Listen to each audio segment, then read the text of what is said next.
Which of the following statements is wrong for viroids? Viroids are the infectious particles smaller than any of the non-viruses serving as an agent of certain plant diseases.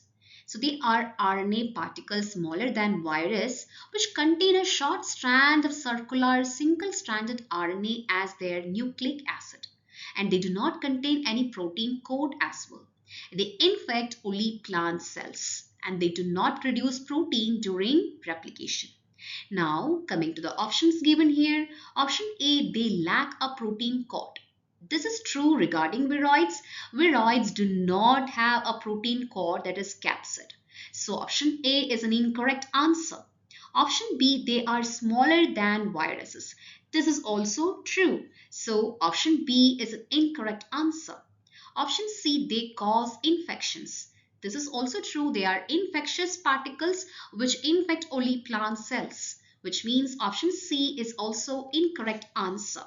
Now we have that DNA is of high molecular weight. This is not correct. Viroids have low molecular weight RNA compared to virus. Their RNA is typically very small, often less than 400 nucleotides long. So that means option D is the correct answer.